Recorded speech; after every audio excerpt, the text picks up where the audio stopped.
तो चलिए तैयार हो जाइए उन फिल्मों के लिए जो दिल की धड़कनें बढ़ा देती हैं। आज हम सस्पेंस थ्रिलर की दुनिया में गोता लगाने वाले हैं और ये जानने की कोशिश करेंगे कि आखिर वो हमें अपनी सीट से बांधे रखने में इतनी कामयाब क्यों होती हैं। कभी सोचा है कि एक जबरदस्त थ्रिलर में आखिर होता क्या है जो हमें सीट से हिलने भी नहीं देता? वो कौन सी बात है जो अंधेरे में हमें स्क्रीन से चिपके रहने पर मजबूर कर देती है? आज हम इसी राज से पर्दा उठाएंगे। देखिए, सस्पेंस थ्रिलर का मतलब सिर्फ डराना नहीं होता। ये तो एक पूरी कला है। ये 3 जरूरी चीजों पर टिकी होती है। हाई स्टेक्स मतलब जहां सब कुछ दांव पर लगा हो, लगातार खतरा जो हमें सोचने पर मजबूर करता रहे कि अब क्या होगा, और जाहिर है अनप्रिडिक्टेबल ट्विस्ट जो पूरी कहानी ही पलट कर रख देते हैं। तो सबसे पहले बात करते हैं उस क्लासिक टकराव की जो थ्रिलर की जान है, पीछा। जब एक शिकारी अपने शिकार के पीछे पड़ता है तो तनाव अपने आप बढ़ जाता है। ये फिल्में टेंशन बनाने में उस्ताद हैं। चाहे ज़ोडियाक में एक कातिल को पकड़ने का जुनून हो या फिर हीट में एक जासूस और चोर के बीच की दिमागी जंग, ये कहानियां दिखाती हैं कि कैसे जुनून हीरो और विलन दोनों को चलाता है। और हाँ, अपने बॉलीवुड में भी दृश्यम इसी का एक कमाल का उदाहरण है, जहां एक आम आदमी अपने परिवार को बचाने के लिए क्या कुछ नहीं कर जाता। मतलब इन फिल्मों का असली मजा मंजिल में नहीं, सफर में है। ये 2 शानदार दिमागों के बीच की टक्कर है और हम बस सांस रोके देखते रहते हैं कि आखिर पहले कौन हारेगा। ये डायलॉग इन फिल्मों में मौजूद उस डर और बेबसी को पूरी तरह से पकड़ लेता है। ये सिर्फ एक लाइन नहीं है, ये उस ताकत का एहसास है जिसे रोका नहीं जा सकता, और यही बात इसे इतना खौफनाक बनाती है। अच्छा, अब बाहरी खतरों से हटकर जरा अंदर झांकते हैं। तब क्या होता है जब सबसे बड़ा दुश्मन कोई और नहीं बल्कि हमारा अपना दिमाग ही हो? ये फिल्में हमें ऐसे किरदारों की दुनिया में ले जाती हैं जहां असलियत पर उनकी पकड़ बस फिसल रही होती है। ब्लैक स्वॉन में परफेक्शन की चाहत पागलपन बन जाती है, तो शटर आइलैंड में सच्चाई एक पहेली।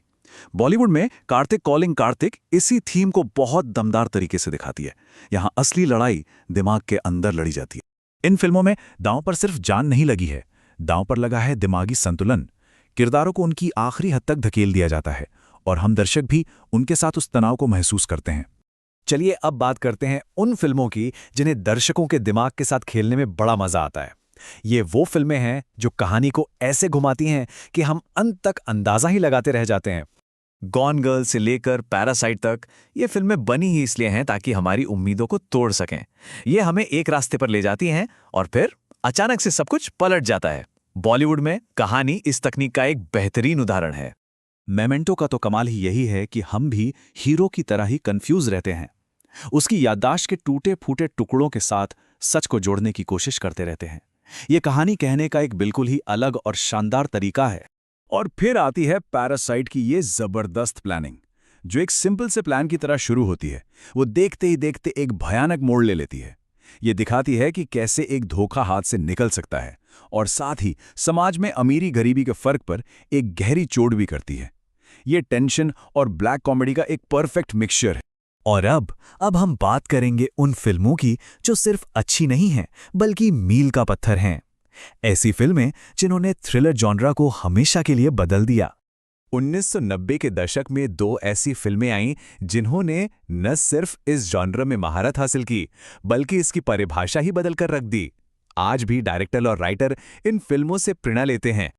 दोनों ने अलग अलग तरीकों से ये कमाल किया।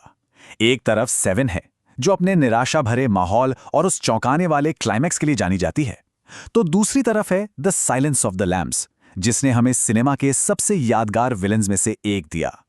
दोनों ही अपनी अपनी जगह पर परफेक्ट हैं। और ऐसा नहीं है कि ये सिर्फ दर्शकों को पसंद आई।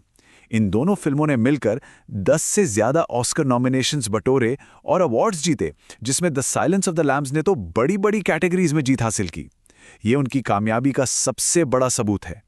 तो इतनी सारी कहानियों को देखने के बाद एक सवाल तो मन में उठता है, बुराई का असली चेहरा क्या है? असली मॉन्स्टर है कौन? वो जिसे हम देख सकते हैं या फिर जो हमारे ही दिमाग की गहराइयों में छुपा बैठा है? शायद यही वो सवाल है जो सस्पेंस थ्रिलर जॉनर को इतना दिलचस्प और हमेशा के लिए प्रासंगिक बनाता है। और शायद सबसे डरावनी बात यही है कि इसका जवाब हमें कभी नहीं मिलेगा।